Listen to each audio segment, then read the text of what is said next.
मुसलमानों को सब इस्तेमाल करना चाहती है। इसलिए हमको अपना क़यादत खड़ा करके हर एक से अपने डंके की चोट पे हिस्सेदारी लेना है। तो हमको ये समझने की ज़रूरत है और आवाम को भी समझने की ज़रूरत है कि हर पार्टी अच्छा है, हमको हिस्सेदारी चाहिए खाली।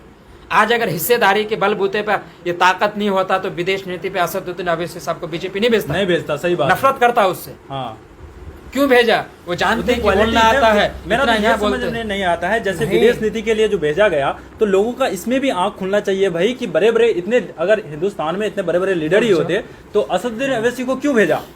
वो तो बीजेपी के खिलाफ है ना, बिल्कुल खिलाफ है। मतलब उसके अंदर क्वालिटी है और आप अपनी क़यादत के अंदर क्वालिटी ही नहीं देख पा रहे हैं। मतलब कितनी कमी है हमारे अंदर। अभी एक आदमी कमेंट किया था गैर मुस्लिम में, उन्होंने कहा कि मैं कट्टर आरएसएस का आदमी हूँ, कट्टर हिंदू हूँ, ब्राह्मण परिवार से आता हूँ, जो ऊंची जात आता है, असदुद्दीन ओवैसी साहब का बड़ा फैन हूँ। तुम लोगों को शर्म आनी चाहिए। ये कायद खड़ा हुआ है और तुम उसके ऊपर गद्दारी का ठेका लगा रहे हो। अब भी वक्त सुधर जाओ। मैं कट्टर हिंदू हूँ, मैं हिंदुत्व की बात करता हूँ, पर असदुद्दीन ओवैसी साहब को मैं पहले नफरत करता। जब उनकी कुछ बयानों को सुना तो उनकी बयानों से फूल बरसती है। समझने वाला होना चाहिए, उनको वही समझेगा जो पढ़ा लिखा आदमी हो। एक जाहिल आदमी, हम लोग सीमांचल की बात कर रहा हूँ, मैं चाहता हूँ कोई भाई बुरा ना माने। आज मोबाइल का जमाना है, सुबह से शाम तक बैठ करके घर में क्या कहता है खबर देख लेता है। एक ढंग से उसको जुमला नहीं आता होगा, उसको नाम लिखना नहीं आता है, उसको जो कॉपी होता है उसको कुछ नहीं आता है, पर जाकर के चाय के दुकान में चुस्की लेगा, वहाँ जाकर के बकवास करेगा, ज्ञान पे लेगा। जेडी ऊपर से हम लोगों के लिए बहुत अच्छा है जी, अंदर खाना उसका बहुत घटिया सोच है। बेशक, बिल्कुल दुरुस्त। क्योंकि अक्सर देखे हैं कि बचपन से ही देख रहे हैं हम लोग कि हम लोगों का इस्तेमाल किया जा रहा है। 25 साल से आरजेडी हमारे लिए क्या क्या है? कुछ नहीं किया है। हम लोग सीमांचल में क्या किया है? जी, भाई भाई को लड़वाया है, अक्सर देखा है मैंने। हाँ। जी बिल्कुल बिल्कुल। अब मतलब छोटा सा हम लोगों को पंजाब से सीख लेना चाहिए। 4% आबादी है, एक स्टेट कब्जा करके बैठा है। उसी तरीके से झारखंड से ले लेना चाहिए, है कि नहीं जी। और यहाँ ऐसा है कि आरजेडी इतना अच्छा पार्टी है, भाई भाई को लड़वाता है। जैसे देख लीजिए तस्लीमुद्दीन का बेटा को, दोनों सरफराज और शाहनवाज को, दोनों को अपना बीच में लड़वाया। बिल्कुल बिल्कुल, है कि नहीं? बात है। उसी तरीके से मास्टर को और एसपी को हमारे यहाँ कोटादमन से लड़वा रहा है। आज के डेट में जो हो रहा है, अभी दोनों भाई ये लोग लड़ रहे हैं, टिकट तो एक ही को मिलेगा ना, उसके बाद क्या होगा फिर? सही बात है, दोनों में से एक ही को टिकट मिलेगा, लेकिन वहाँ पे एक तरह से दोनों के अंदर एक दुश्मनी पैदा कर दी। बिल्कुल बिल्कुल ठीक, ये सोचने और समझने की बात है भाई। हम लोग को इस्तेमाल किया जा रहा है, हम लोग को इस्तेमाल किया जा रहा है। आरजेडी बिल्कुल अच्छा सोच का पार्टी नहीं है, मुसलमानों के लिए कभी अच्छा नहीं सोच सकता है। आरजेडी इतना अच्छा पार्टी है। नहीं, आप अगर किसी के लिए इतना अच्छा ही सोचा तो फिर इजहार आसफी साहब को, आपको तो फिर टिकट उन्हीं को देना चाहिए था, क्योंकि आपने ले गया था यहाँ से। आपसे आप लेके गए दूसरे के पार्टी से, तो अपने में लेके गए हो अच्छा सोच के लिए, तब्दील करने के लिए। तो आप उस सोचने के लिए फिर क्यों उसको अपने पार्टी में नहीं रखे?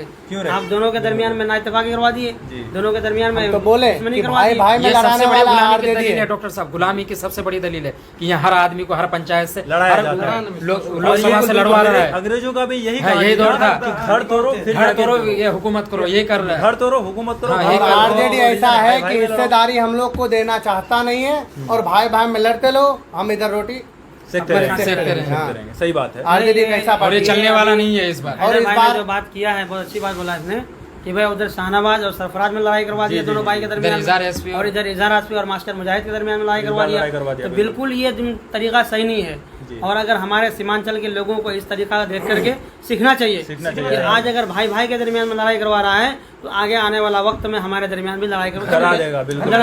हो रही है, करवा नहीं देगा, अभी हो रही है। आज कौन सा इत्तेफाक है? अपना गांव में एग्जांपल के तौर देख लीजिए, अभी उसके लिए कोई लड़ता है, कोई हम लोग अपने लिए लड़ते हैं, अपना कौम के लिए। काहे कहीं जाए? जी जी जी, बिल्कुल बिल्कुल। आरजेडी इतना अच्छा पार्टी है, अपना मतलब हर एक घर में लड़ाई कराएगा, हिंदू मुस्लिम, मुस्लिम हिंदू करवाएगा। आप उसमें रोटी सेकेगा और खुद बदनाम है। बीजेपी बदनाम है, वो एक तो बदनाम है, बीजेपी सिर्फ बदनाम है, उससे ज्यादा कहीं ये लोग बदनाम है। ये लोग जमीनी गहराई पे देखा जाए तो इसलिए कहते हैं पार्टी हर एक अच्छी है, ये लोग चाहते नहीं, गुलाम बनाना चाहते हैं। बस बिल्कुल। हाँ, भाइयों को जो मतलब क़यादत खड़ी होती है उसे खड़ा होने बर्बाद करने के लिए। अगर खड़ा होने तो इसी बार महागठबंधन में ओवैसी साहब जब हाथ बढ़ाए उनके तरफ, बार बार मतलब उनको एक्सेप्ट करते वो, हाँ, लेकिन नहीं किया एक्सेप्ट। तो इससे तो साफ जाहिर होती है ना, कोई शर्त रख देता आपके अंदर कोई एक्सेप्ट करने, कोई शर्त लगा देता। भाई हम लोग को 5 देते थे, मानने को तो तैयार थे, बिल्कुल मानने को तैयार थे। हमें मतलब आगे बढ़ना देने चाहता नहीं है वो, ठीक है।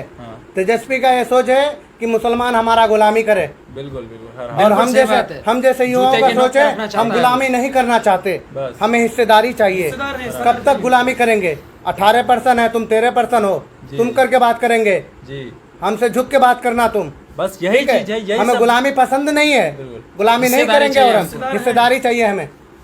मैं लोगों से यही कहना चाहूंगा, जैसे जिस तरह की बात हो रही है यहाँ पे, देखिए हिस्सेदारी हर हाल में चाहिए। तो देखिए आप लोग बहुत सारे लोग हैं ना, मतलब मुंह खोलना नहीं चाहते, बताना नहीं चाहते। भाई नॉलेज है, आपको बताओ, जो समझ नहीं रहा है उनको समझाओ। अगर आप समझा नहीं सकते हैं तो कम से कम कोशिश कीजिए कि ऐसे लोगों के पास ले जाए उनको जो समझा सके। अगर उतना भी नहीं कर सकते, कम से कम इस बस टाइप का खड़ा तो वीडियो आता होगा ना, शेयर करो उनको, शेयर करो, पहुंचाओ बेशक उनको पहुंचाओ। हर हाल में। तो हर हाल में बचाव आप लोग करें। कोशिश करें कि शेयर करें, करें बंद इस करें। वीडियो को, ताकि लोगों की आंखें खुलें। बेशक।